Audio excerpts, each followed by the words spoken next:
오늘 우리에게 주신 말씀은 사도행전 13장 23절로 27절까지 23장 23절로 27절까지 말씀 같이 보도록 하겠습니다. 23절 제가 읽을게요. 하나님이 약속하신 대로 이 사람의 후손에서 이스라엘을 위하여 구주를 세우셨으니 곧 예수라.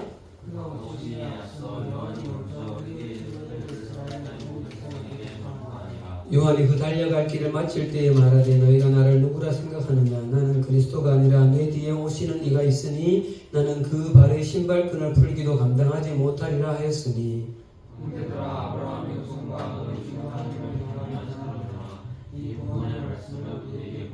27절 같이요.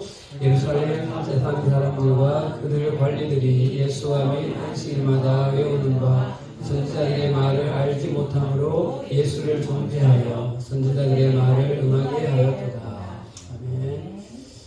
반갑습니다. 많이 추워졌다 그죠? 갑자기.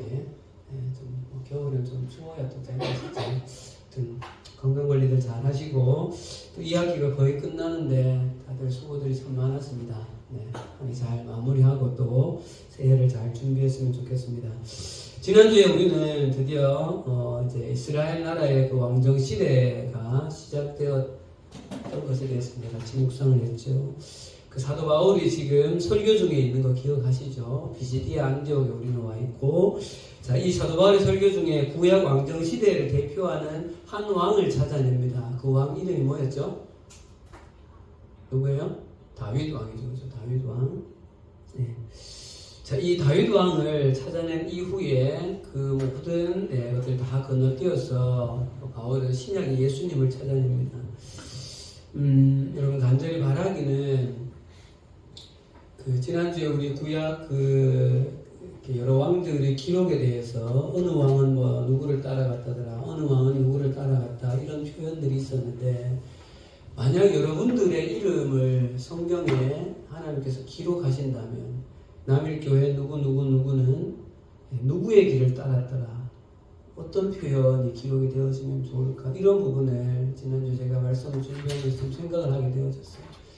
여러분들의 삶도 아합의 길이 아니라 하나님을 경외한 다윗의 길을 따라가는 여러분들이었다라고 성경이 기록할 수 있는 여러분의 삶이 그런 여러분들이 되면 참 좋겠습니다. 그리고 이렇게 이제 왕정 시대가 이제 결국은 북이스라엘은 물론이고 나중에는 남유다에게까지 우상숭배가 들어오게 되어지고, 이렇게 될 때 하나님은 항상 이 상황들을 이렇게 막아설 한 사람들을 세우세요. 그게 바로 가나안 정복 시대에는 사사라는 존재였고, 이 왕정 시대에는 또 새로운 존재를 세우는데, 그 존재가 누구일까요? 바로 선지자라는 존재예요. 자, 오늘 여기 기록할 수 있는 안에 제가 이렇게 좀 해놨으니까 열심히 기록을 하면서 함께 따라오면 좋겠어요. 오늘 말씀도 여러분들이 그동안 잘 들어보지 못한 메시지들이 사실 좀 있습니다. 여러분, 열왕기 상하 그 성경의 구약 목록을 한번 이렇게 보실래요, 여러분? 구약 목록을 옆으로 이렇게 펼쳐놓고 쭉 보세요. 구약 목록이 쭉 이렇게 보면 열왕기 상하, 열왕기는 왕이라고 되어 있고 역대 상하는 대라고 되어 있어요. 그러면 그 뒤쪽으로 여러 성경 목록이 아직 많이 남아있죠. 그죠? 이 모든 목록은 거의 대부분이 다 예언자들이 이스라엘을 향해서, 남유다를 향해서 예언한 예언서들일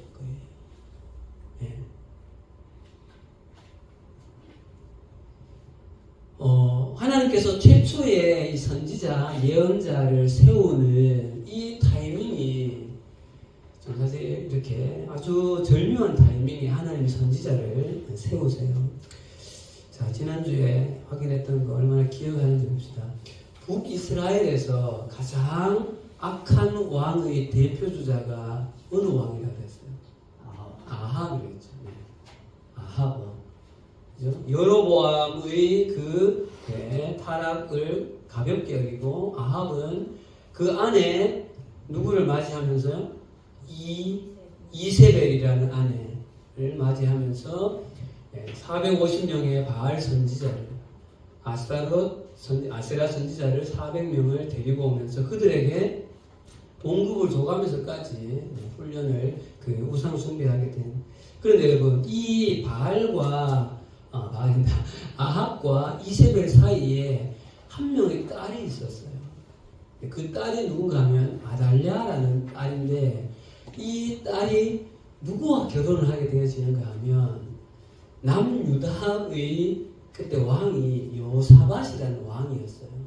근데 이 여호사밧의 아들이 여호람이라는 왕이었는데, 그 왕자였는데, 이 왕자와 이 아달랴가 결혼을 하게 되어지는 거예요.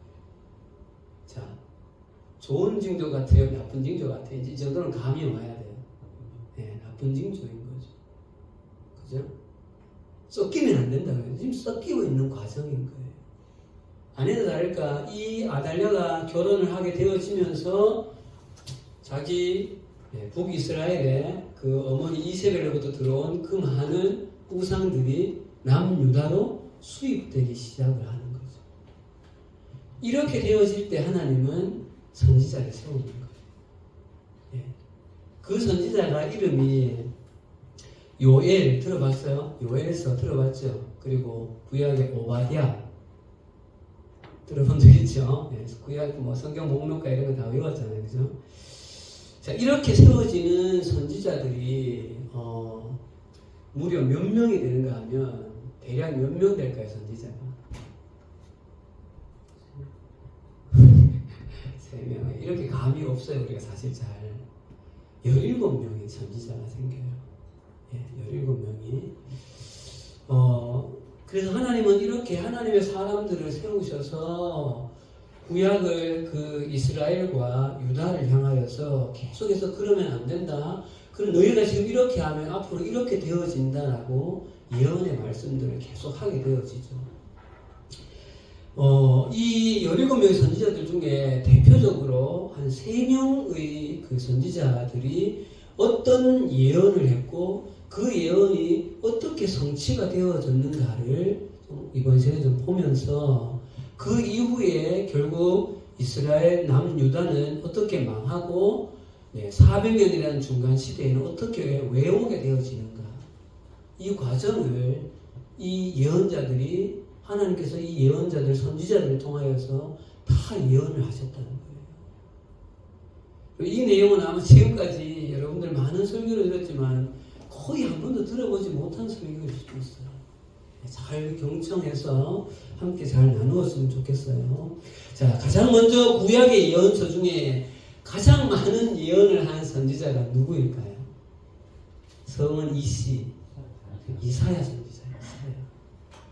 이 이사야 선지자가 활동하던 시기는 아수르에 의해서 북이스라엘 멸망을 하던 완전 그 시점이에요. 그리고 그 이후부터 이제 남유다가 멸망해 가거든요. 이때부터 이 선지자 이사야가 이제 시작하게 되어지는데, 이사야 선지자를 통하여서 하나님이 예언하신 예언의 내용은 크게 3가지예요. 첫 번째는 북이스라엘이 망하는데 북이스라엘을 멸망시킨 아수르. 그 당시에는 아수르가 지금의 미국과 같은 그런 패권을 쥐고 있던 세상의 제국이었어요. 근데 아수르 너도 결국은 망하게 된다를 예언하는 거예요. 그게 첫 번째 예언이에요. 여러분, 우리가 잘 아는 선지자 있어요. 물고기 뱃속에 들어갔던 선지자 요나. 요나가 어디로 가라 했는데 어디로 갔어요? 니누에로 가라 했는데 다시스, 스페인의 다시스로 간다고요. 니누에가 어딘가 하면 아수르의 수도가 니누에인 거예요. 근데 세상에 생각해 보세요. 당시에 그 정말 세상을 호령하던 그 아수르에 가서 요나가 회개하라, 당신들 이러면 망한다라고 선포하는 게 쉬운 일이었을까요? 그렇지 않죠.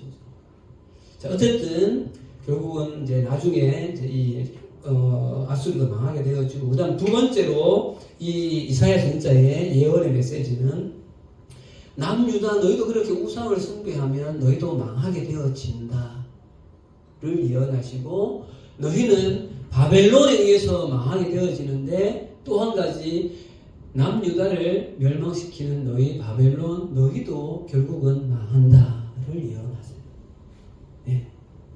이걸 다 찾아보면 좋은데 뭐 그러긴 어렵고요.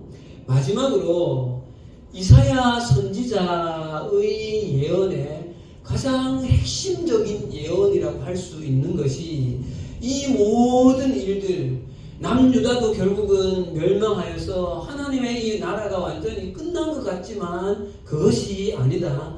하나님이 정한 여호와의 날, 그 날이 되어지면 한 아기가 태어나서 세상 가운데 하나님의 왕 되심을 드러낼 것이다를 예언하는 거예요. 이것이 이사야 선지자 예언의 가장 핵심이에요. 자, 요거는 꼭 찾아봐야 돼서 한번 찾아보겠습니다. 자, 이사야로 갑니다. 이사야 7장입니다. 자, 요 볼펜 가지시고 표시를 좀 해가시면서 보시면 나중에 성경 읽을 때 도움이 됩니다. 이사야 7장 14절입니다. 이사야 7장 14절, 이사야 곳곳을 좀 보도록 할게요. 자, 이사야서에 얼마나 많은 메시아가 올 것인가에 대한 예언입니다. 이사야 7장 14절 시작. 그러므로 주께서 친히 징조를 너희에게 주실 것이라. 보라, 처녀가 잉태하여 아들을 낳을 것이요 그의 이름을 임마누엘이라 하리라. 이 임마누엘이 누구인가? 9장 1절로 갈게요. 9장 1절. 9장 1절에 이렇게 예언되어 있습니다. 시작.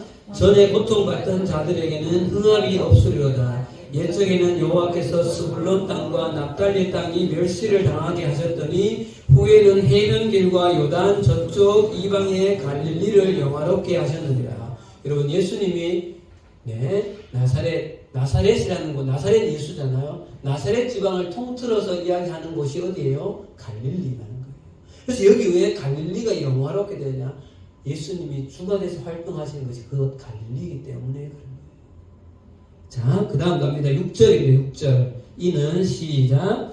이는 한 아기가 우리에게 낳고 한 아들을 우리에게 주신 바 되었으니 그의 어깨에는 정사를 메었고 그의 이름은 기묘자라 모사라 전능하신 하나님이라 영존하신 아버지라 평강의 왕이라 할 것임이라. 7절. 그 정사와 평강의 더함이 무궁하며 또 다윗의 왕자와 그의 나라에 군림하며 그 나라를 굳게 세우고 지금 이후로 영원히 정의와 공의로 그것을 보존하실 것이라.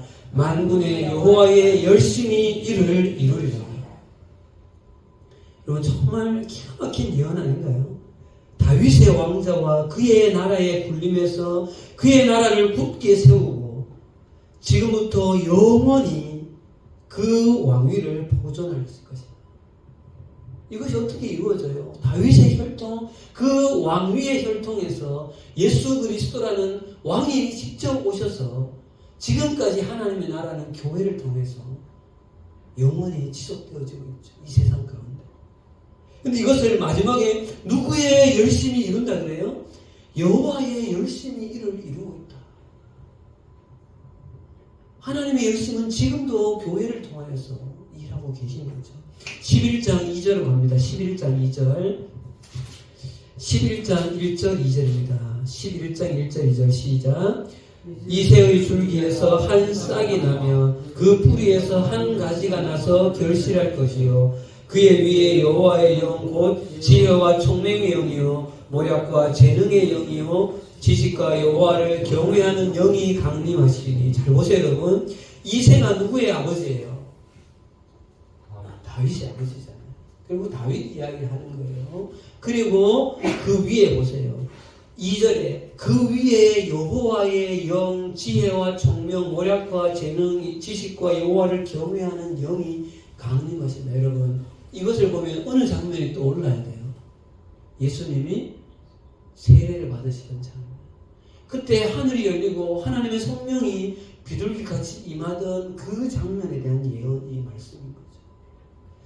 자, 이 메시아가 이 땅 가운데 올 때 어떤 일이 일어나는가? 자, 이사야 좀 건너뜁니다. 61장 1절에서 2절. 이사야 61장 1절에서 2절. 여러분, 정말 중요한 말씀이에요. 이사야 61장 1절에서 2절 몇 번 봤던 말씀입니다. 1절 시작. 주 여호와의 영이 내게 내리셨으니 이는 여호와께서 내게 기름 부으사 가난한 자에게 아름다운 소식을 전하게 하려 하심이라. 나를 보내사 마음이 상한 자를 고치며 포로된 자에게 자유를 갇힌 자에게 노임을 선포하며 여호와의 은혜의 해와 우리 하나님의 보복의 날을 선포하여 모든 슬픈 자를 위로하되. 그리고 이 예언의 말씀을 예수님이 오셔서 어느 한 회당에 들어가셨을 때 이 이사야 글을 읽고 나서 뭐라고 하셨어요? 이 말씀이 오늘 나로 말미암아서 이루어졌다고 말씀하시죠. 예. 그리고 이사야 선지자가 또 마지막으로 요한계시록에 이루어질 일까지도 이사야 선지자는 이미 예언을 해요. 65장 17절이에요. 65장 17절. 65장 17절입니다. 65장 17절 시작. 보라, 내가 새 하늘과 새 땅을 창조하리니 이전 것은 기억되거나 마음에 생각나지 아니할 것이라. 요한계시록에 새 하늘과 새 땅이 임한다라는 그 예언의 말씀을 지금 이 시대의 이사야는 이미 하고 있다는 거죠. 그래서 여러분, 이사야 선지자를 이 선지자들 계의 최대 공약수와 같은 존재다, 이렇게 표현을 해요. 거의 모든 예언을 다 하고 있기 때문에. 그래서 가장 긴 예언을 하게 되었죠. 자, 그 다음 갑니다. 두 번째 선지자는요, 자, 힌트입니다. 눈물의 선지자 예레미야예요. 눈물의 선지자 예레미야. 이 예레미야는 그 북이스라엘이 멸망하고 나서 남유다가 멸망해 가기 시작하는 중간에 있었던 요시야라는 왕 때부터 시드기야가 마지막 왕인데 그 시드기야 왕까지, 그 이후까지 예루살렘의 그 가장 중요한 성전이 무너지는 거, 성벽이 무너져 내려가는 거, 포로로 끌려가는 자기 동족들을 눈으로 다 지켜보았던 선지자입니다. 자, 그런데 이 예레미야 선지자가 예언했던 이 예언은 가장 핵심적인 예언은 한 가지예요. 그게 뭔가 하면요, 지금 포로로 끌려가는 어느 나라예요? 바벨론에. 포로로 끌려가는 이 포로는 70년의 기간이 지나면 끝난다, 돌아올 것이다는 예언하는 거예요. 자, 하나 찾아보겠습니다. 이건 한 장만 찾아볼게요. 예레미야 25장이에요. 성경에는 렘이라고 되어 있어요. 렘, 예레미야라서 레와 미의 미음이 와서 렘이라고 되어 있어요. 25장 11절.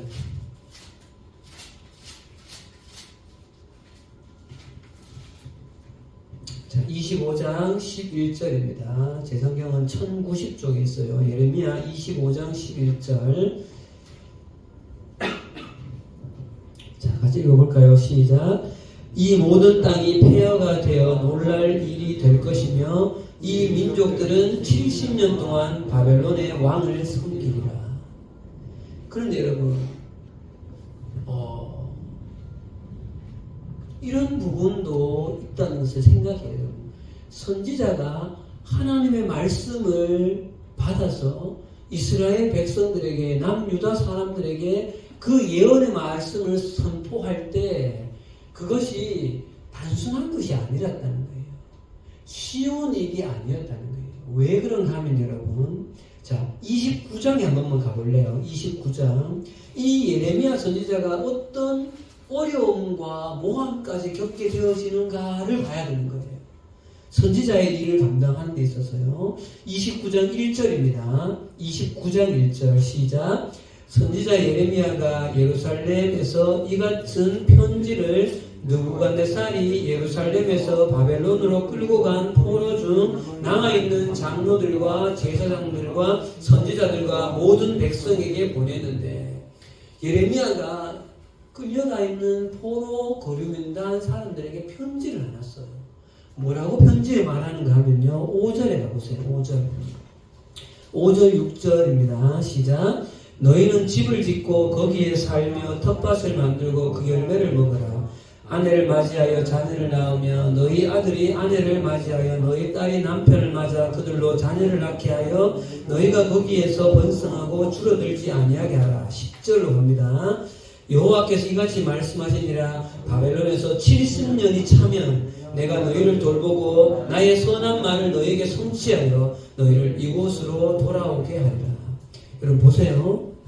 70년이 긴 기간이니까 거기에서 밭을 일구어 먹고 살고 이렇게 하면서 거기서 잘 지내라는 거예요.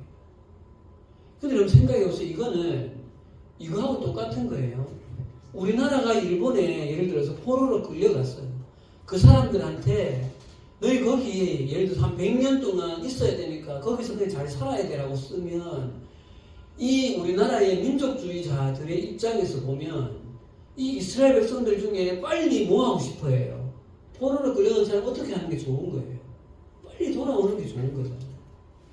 그러니까 이 이스라엘의 이 남유다의 민족주의자 그런 생각이 있는 사람들이면 빨리 끝나서 돌아오는 그것을 위해서 실제로 애쓴 사람들도 있었다는 거예요. 근데 예레미야가 70년을 기다려야 되라고 쓰면 이 민족 정서에 맞아요, 이게. 안 맞죠. 그래서 실제로 여러분 어떻게 되어지는가 하면 당시에 거짓 선지자들이 아니다. 예레미야의 예언은 틀렸다. 2년 만에 돌아온다고 한 사람들도 있었어요. 예언을. 그래서 이 이스라엘 사람들, 이 남유다 사람들이 그 중에 끌려갔던 사람들 중에서도 예레미야 저거 뭐냐, 매국노 아니냐 이렇게 보는 거예요. 그래서 이 사람이 갇히게 되어지기도 하고 구덩이에 빠지는 신세가 되어지기도 하고 나중에는 결국은 그 남유다 사람들 중에 일부 뜻있는 사람들이 다 애국으로 피신을 가버려요.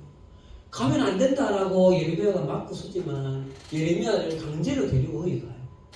그리고 결국 거기에서 여기 이집트를 의지하면 안 된다. 왜? 힘 있는 이집트를 의지하는 거예요. 이거하고 똑같아요. 우리나라와 중국 사이에, 일본과 중국 사이에 우리나라가 있었던 것처럼 당시에 바벨론과 남쪽에 이집트 사이에 딱 끼어져 있는 세력인 거예요. 그러니까 여기 눈치 봤다가 여기 눈치 봤다가 지금은 여기로 가 있는 거죠. 이것이 잘못되었다라고 계속해서 예언을 할 때 남유다에서 거기로 내려간 사람들이 결국 예레미야를 돌로 쳐서 죽이죠. 그러니까 예언자들이 예언을 한다는 것이 쉬운 일이 아니었다는 거예요. 당시 사회에.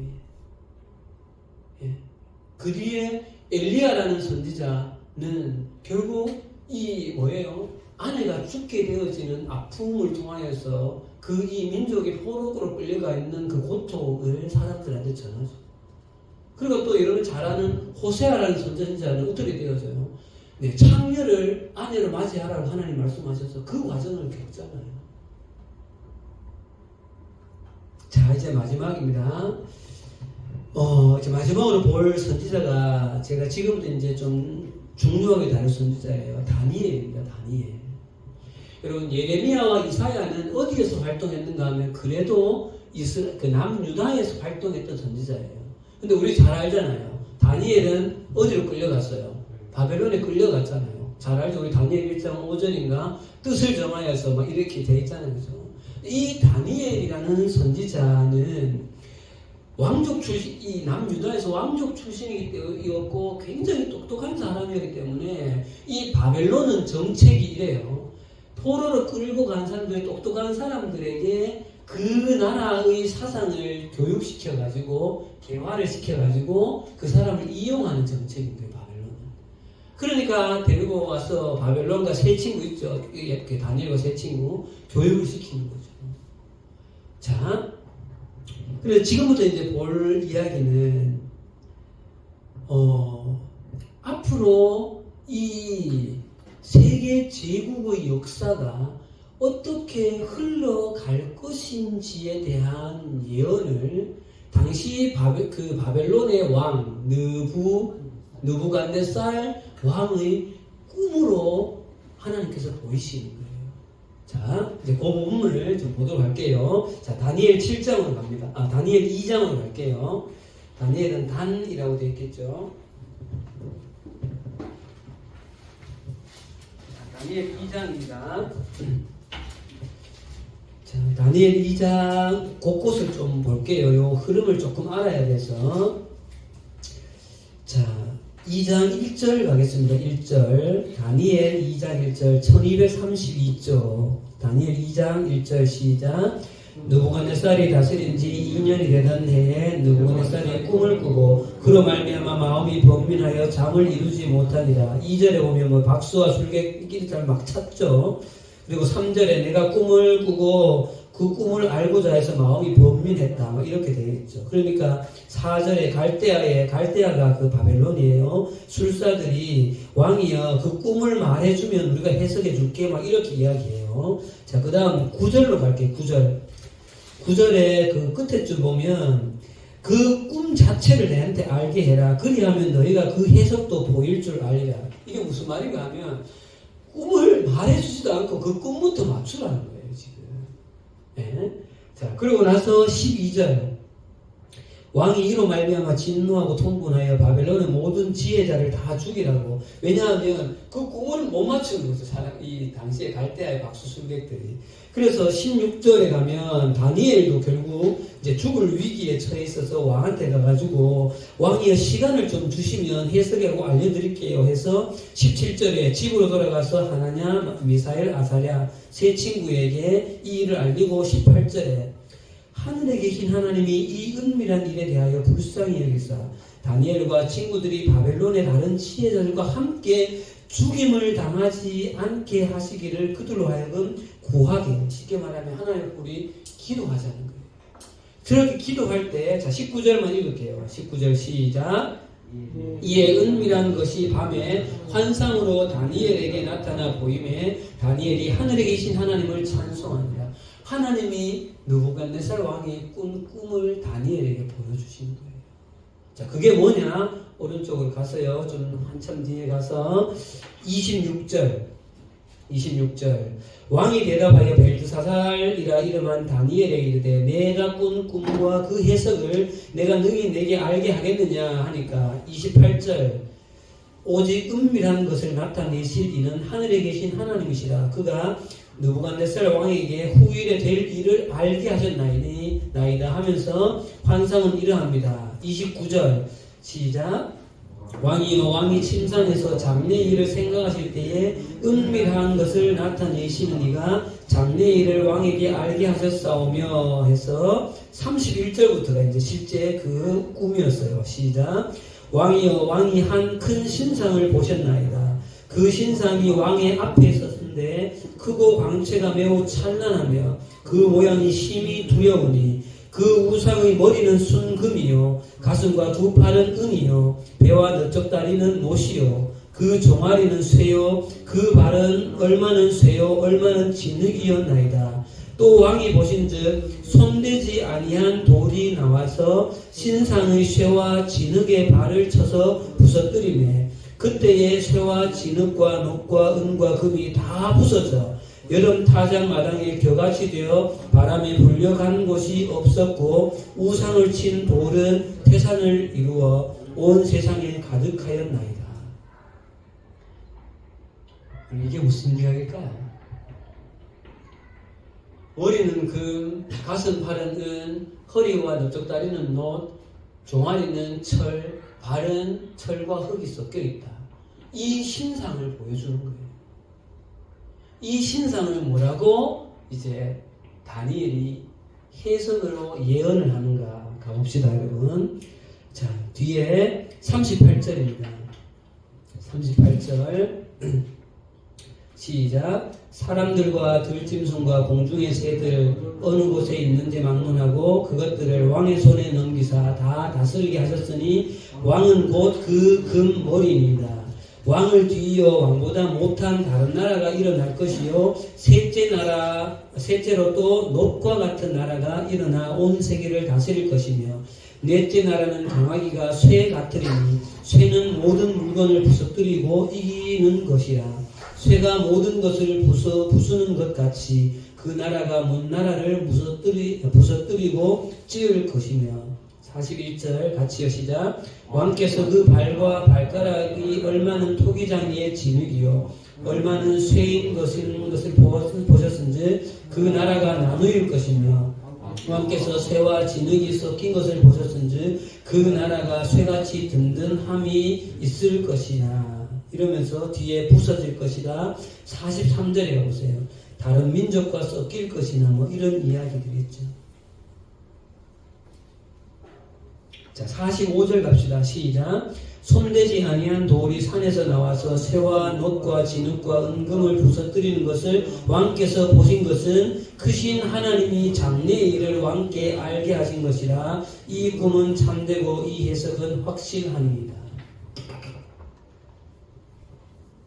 자, 여러분 잘 보세요. 앞에 화면 보세요. 자, 넘겨주세요. 네. 여러분, 이 다니엘의 금신상의 예언이 실제로 인류 역사에 어떻게 적용되어지느냐를 봐야 돼요.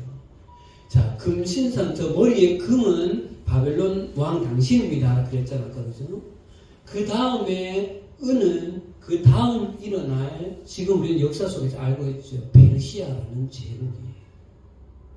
이 페르시아 제국은 그 다음 일어나는 헬라, 알렉산더 대왕에 의해서 헬라 그리스 대제국이 이루어지죠. 이 대제국은 이 알렉산더 왕이 중간에 요절해서 죽고 나라가 갈라지죠. 이게 뭐 셀루코스하고 또 프톨레마이오스인가 뭐 이렇게 갈라져요. 그 다음 또 로마의 그 줄리어스 시저에 의해서 로마가 온 세상을 제국을 이루죠. 그러고 나서 이 철과 진흙은 나라가 갈라진다는 거예요. 로마도 결국은 갈라져서 지금의 유럽을 이루게 되어지고, 이 중앙 그 중동 쪽과 이 그 아프리카 쪽이 이제 구성이 되어지는 거예요.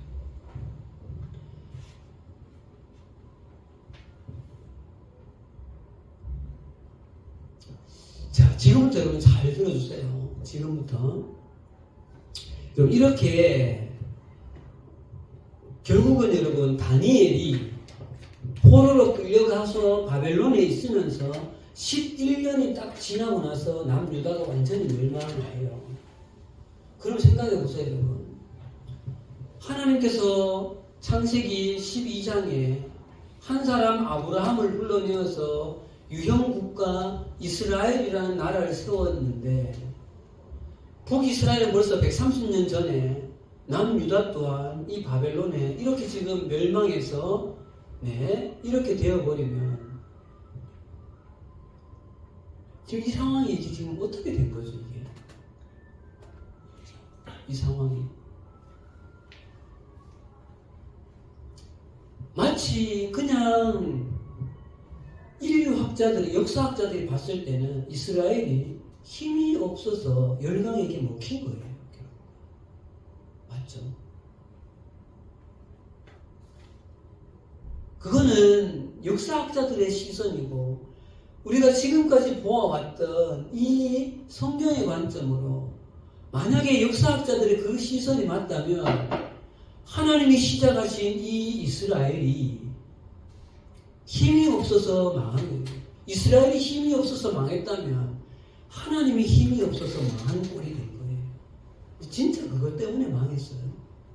아니죠. 왜 이스라엘이 망했습니까? 그들에게는 사명이 있었어요. 사명이. 무슨 사명이요? 세계의 열강들 가운데 세상 나라 힘 있는 자가 힘과 권력으로 다스리는 세상 제국 가운데 제사장 나라가 되어져서 하나님이 왕이심을 드러내는 역할, 그것이 사명이었어요. 그런데 그 사명을 감당하는 것이 아니라 오히려 반대가 되는 거죠. 그 열강들에게 영향을 받아서 우상 숭배의 장이 되어져 버린, 영향을 주는 것이 아니라 영향을 받은 존재가 되어지니까 하나님의 심판으로 이스라엘을 망하는 것입니다. 그 하나님의 심판의 도구가 누구였던 거예요? 세계 열강의 제국들이었던 거죠. 예.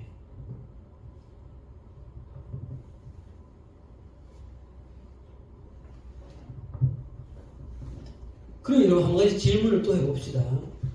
그럼 그렇게 사용되어졌던 아수르, 바벨론, 여기는 좋은 나라예요? 아니죠. 아니죠. 오히려 더 하나님 앞에서 악의 근원인 나라인 거예요. 그래서 하나님이 이것들을 보여주신 이유가 결국은 이 대제국들도 정말 이 세력을 뻗칠 당시에는 어떻게 아수르가 망하겠노? 어떻게 바벨론이라는 나라가 망하겠나? 바벨론이라는 나라는 영원할 것 같다. 바사와 로마가 헬라가 다 영원할 것 같다고 생각했지만 결국은 다 어떻게 되어지고 있어요? 끝나는 거예요. 세상의 그 제국들은.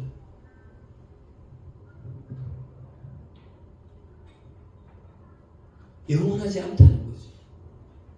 예.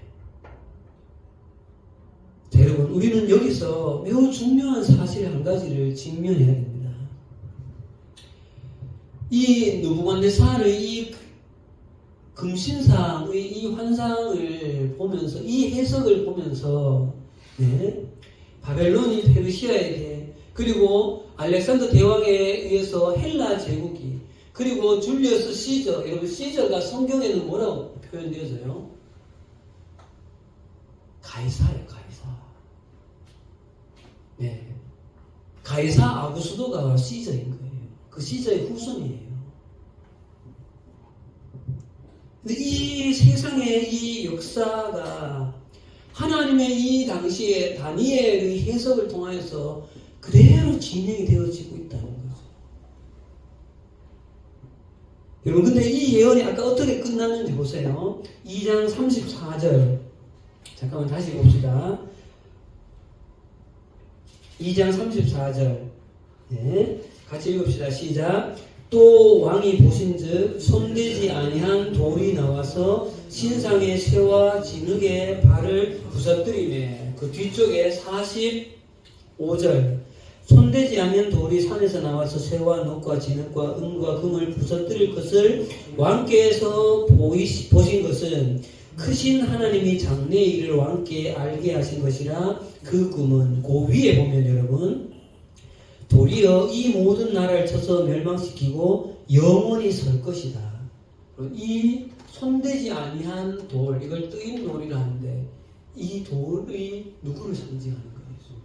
예수 그리스도의 메시아의 도래하심을 뜻하는 거죠. 초림으로 오신 예수님은 구원주로 오신 예수님이고, 재림주로 오시는 예수님은 심판의 주로 와서 이 세상의 모든 이 네 개의 나라, 지금 이 네 개의 나라는 이후에 어떻게 되어져요, 여러분? 로마는 또 줄어들게 되어지고, 스페인이 강했다가, 영국이 강했다가, 그 다음 어떻게 돼요? 미국과 예전의 소련과 이 세계 열강으로 계속해서 확장되어지고 변화를 가져온 거죠. 그런데 이 변화들은 다 그냥 바벨론이라는, 또 어떤 분이 이렇게 이야기해요. 애국과 같은 거다. 결국 다 하나님을 떠난 나라들. 예.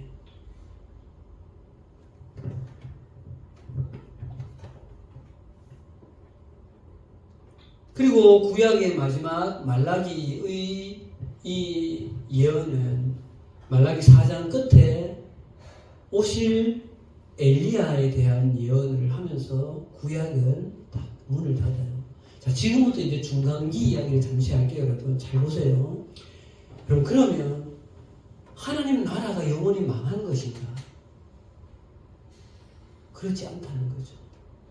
여러분, 구약이 끝나고 신약이 시작되기까지를 몇백 년이라 그래요? 400년. 이때를 신구약 중간기, 다른 말로는 뭐 암흑기, 침묵기 이렇게 이야기를 합니다. 근데 정말 하나님이 실패하고 암흑기에, 침묵기에 그냥 할 수 있는 일이 없어서 가만히 계시는 것이 아니라는 거예요. 자, 봅시다, 여러분. 잘 보세요. 이 구약에서 신약으로 넘어가는 이 중간기 400년을 잘 이해를 해야 돼요. 여러분 보세요. 남유다가 멸망해가는 그 과정 속에 이사야 선지자를 대표로 해서 수없이 많은 선지자가 오실 메시아에 대해서, 메시아 하나님의 때 그날이 오면 그날이 오면을 계속해서 예언하고 있다는 거예요. 그거는 뭐예요, 여러분? 비록 세상의 이 열강들이 계속 일어나고 망하고 일어나고 망하지만 이 열강들은 하나님의 보여주신 이 순서대로 그대로 이루어질 것이다. 하나님은 지금 이 중간기에 뭐 하시는 거예요? 하나님 당신의 이 역사의 주관자의 입장에서 이 때가 흘러가기를 기다리시는 하나님의 허락이신 거죠. 예. 중간기를 하나님이 아무것도 하시지 않다는 의미로 볼 것이 아니라 하나님은 적극적으로 이들의 때가 지나가기를 기다리고 계시는 거예요. 적극적인 기다리는 거예요. 왜냐하면 하나님의 허락하신 가운데 이 일이 일어나기 때문에. 그러면 왜 400년입니까? 그건 모르는 거예요. 역사의 주권자가 그렇게 하시는 거죠. 하나님께서. 그리고 로마의 때가 되어져 로마가 이 유대를 다스리고 있고 또 이상한 헤롯이라는 왕조가 이 이중구조로 이 이스라엘을 다스리고 있을 그때의 역사의 한 기점 가운데에 하나님이신 왕이신 그분이 인류의 역사 속으로 직접 들어오신 거죠. 그 순간을 우리는 다다음 주에 보게 돼, 다음 주에 보게 돼. 그게 성탄인 거예요. 그 예수가 오는 거지.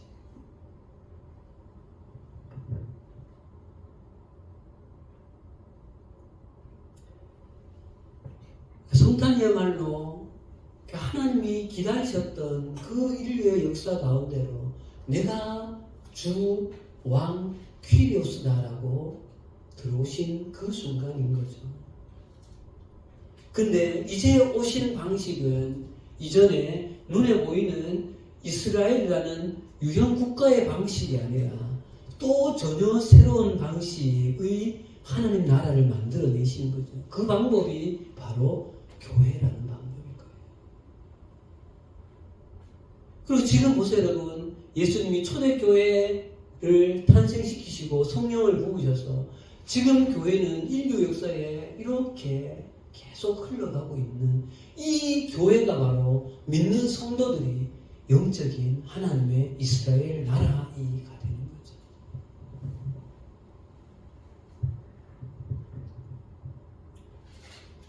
자, 이제 여기까지가 이제 구약의 그 복음의 백그라운드의 거의 풀 스토리가 지금 이제 6차례에 걸쳐서 이제 우리가 흘러갔어요.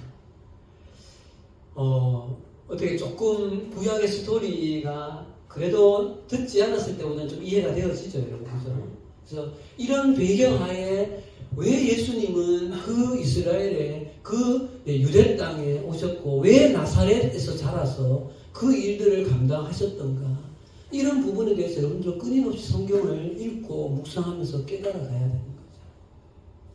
우리는 지금 이 교회 시대에 왜 나는 교회에 와 있고 왜 우리가 지금 여기에 모여서 이렇게 신앙생활을 해가고 있는가, 이것이 구약의 이스라엘과 무슨 연관이 있는가를 지금 연결시켜내야만 우리는, 사실 그렇잖아요. 생각해 보세요. 이 기독교는 우리나라 종교가 아니에요. 왜 저기 이스라엘에 시작된 그 종교를 왜 우리가 믿고 있어야 돼요? 이 배경을 이해하지 못하면 안 된다는 거죠. 기도하겠습니다. 하나님 아버지, 은혜를 감사합니다. 오늘은 수많은 예언자들을 주님 보내셔서 이스라엘 백성들 가운데에 당신의 그 역사의 주관자 왕이신 하나님께서 이 일들을 타락한 그 북이스라엘과 남유다이지만 그들 끝에 새로운 메시아 예수 그리스도를 보내실 것을 예언하시며 또 구약을 닫으시고 새로운 신약을 열어가시는 그 과정을 보았습니다. 주님, 우리는 예수님 오신 이후에 AD 2023년 오늘 12월 17일을 살아가고 있는 이 의미가 무엇인지, 왜 우리는 지금 여기 교회에 와 있어야 하고 이 성도의 교제는 이 교회라는 것이 도대체 무슨 의미인지를 잘 깨달아서 이 하나님의 나라의 역사가 계속되어져 있는 이곳에 선한 모자이크로 우리도 사용되어질 수 있도록 함께하여 주시옵소서.